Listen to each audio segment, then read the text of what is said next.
With YouTube demonetizing independent media, please consider becoming a patron today for just $1 per month. Link below. Hey, what's going on, everybody? My name is Matt Jarbo. This is $3 Theater, and this is a video that I never thought I'd have to make. I never thought I would make it. I never thought I'd want to make it. But it dawned on me this morning that it's entirely possible that Rian Johnson was right about one thing in The Last Jedi. When Kylo Ren says to Rey, kill your past, right? That was probably the best piece of advice that Rian Johnson could give to the Star Wars universe, because it is time to kill the past. Solo opened up this weekend to a very pitiful $103 million over the course of the 4-day holiday weekend. 83 million if you look at just the Friday, Saturday, Sunday numbers. And it's not looking like it's going to do much better this weekend.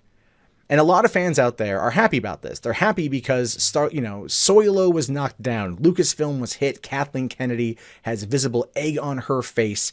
And in my opinion, it all boils down to this smirking chuckle fuck right here.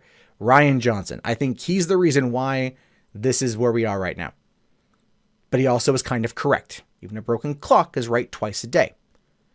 The concept for Solo, giving him a spin-off story, giving him an original story, or an origin story, is not one that many people did request. That is true. I found the movie to be a lot of fun. I really liked it, and I do hope that we do see more from them. I do hope we get more, but I hope we get like original stories from within this time frame, not just an origin story that kind of ties in with a lot of nostalgia that we know from A New Hope and beyond. And I hope that we get to see a lot more out of it. And I hope we do. I do. And I think we will too. I think we will, but it is time. It is very much time for Lucasfilm, for Kathleen Kennedy, to move away from this. Now, Solo was a safe bet, right? When they announced the first anthology movie, the first solo spin-off film, Rogue One, that again was met with a lot of why, right? Why? I don't get it. What's going on? What are we doing? Why is this here? Why are we going back? And ultimately, I felt Rogue One turned out to be a pretty damn good movie. It wasn't the best thing ever, but I thought it was a lot of fun, and I liked how it tied in directly with A New Hope. It gave us a bit more of that story. And I think the success of how that pulled in over $1 billion, basically kind of, inflated the ego of Kathleen Kennedy and the other people over at Lucasfilm, especially probably Bob Iger and Alan Horn over at Disney, who did in fact accept the pitch from Lawrence Kasdan on Solo, simply because of the scene where Solo gets his name, which I won't spoil it if you haven't seen it. It's kind of, I liked it, but some people found it was cringeworthy. There's that, but that's what sold them on the idea. That notion of how did Han earn the name Solo got us a movie with a production budget rumored at over $250 million, including reshoots, I believe. All the prints and advertising, all the marketing, everything else. And it failed to topple Deadpool in its opening weekend, which opened a week before. So that's very interesting to me. That's a very interesting little thing, a little tidbit that we find ourselves with right now. And it ultimately does boil down to the fact that the fans out there, I think, are tired of seeing these stories, right? Like, I'm excited for the Boba Fett movie, but now that I think about it, I could also not have a Boba Fett movie and be 100% okay. I'm excited for if they do an Obi-Wan movie or an Obi-Wan trilogy. But at the same time, I would rather they kind of focus on something else.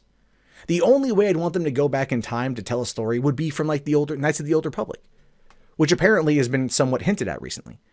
Knights of the Old Republic, 4,000 years before the events of A New Hope, right? Before the events. So it's a whole different ballgame. The Jedi and the Sith were at full force. I mean, it was a whole different world back then. That could be something going back to, because it's not going to be connected to where things are now. It's not going to be connected to what we know, what we've grown up with for the last 41 years. It won't be. And so it's time to move on from that. So Rian Johnson is right by saying leave the past behind, kill it if you have to, because that is ultimately the way we're going to move forward as a franchise. Now, should he have done that in the middle story of a new trilogy? Oh, God, no. It's a good idea. It's probably going to be the thing that saves Star Wars overall. But you don't do it with established characters. Not right away. Not in the middle act. You kill off a couple main characters in the middle act. it just throws off the balance of the story. Kind of like telekinesis and Looper being a stupid plot device. Yeah, I'm looking at you. It's still never going to get over the fact that Looper was a great premise, but a horrible, horrible thing. So ultimately, yes, my opinion on this, my view on this is that we should, in fact, do away with Lucasfilm should do away with focusing on the past, right? But the problem with that is that there's money in nostalgia, and I think we all know that. All the books they've got coming out, all the books that have already come out, how many of them tie into previous characters, right? Thrawn and Phasma, those are interesting takes on the characters, but those are also still relatively unknown and new characters, but not established ones like the Leia novel, and established ones like the other, other ones that they've done as well. So they need to, not all the books I want to point out, not all the books focus on legacy characters, but a few of them do, because they are tied into nostalgia. Nostalgia is kind of where we are right now, but it is time for the past to die. Kill it if you have to. And maybe that's what he was trying to do subconsciously with The Last Jedi. Maybe that's what he was attempting to do. He was attempting to kill it, to force it to go to another direction. And I don't want to give him an ounce or one iota of credit in that regard, because I don't think that was the time or the place, or quite frankly, his fucking decision. But that might have been his intent. If that was his intent, then he probably was on the right path. He had the right idea. And that might tie into the situation involving my theory on Kathleen Kennedy and Star Wars. She hates Star Wars because, if anything, at this point, it's become derivative. It has. And I am a big fan, and I'm saying this. It's become derivative. It's time to move forward. So here's my suggestions.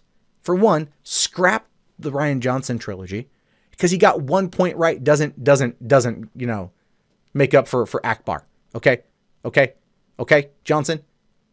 Yeah, flying nun, right? You did two things in the span of 5 minutes that just make me really not like you. And also Luke Skywalker, I've already ranted on about that one too. But Akbar was my boy, and you gave him no love, man. You just threw him out, you jettisoned him out of an airlock. Literally, in an explosion. But maybe that's the whole point. Bring on the Game of Thrones guys, have them write new characters, a new storyline, give us more in this universe, but take it in new and unique ways. And that right now I think is going to be the best course of action for not even just Star Wars, but like Star Trek too. We need to stop holding on to our past. That might be one of the reasons why the Jurassic World movies have done well, is because yes, it harkens back to the original, but it also takes it in a new direction, right? And it's not really 100% relying on its legacy characters as Force Awakens and Last Jedi did.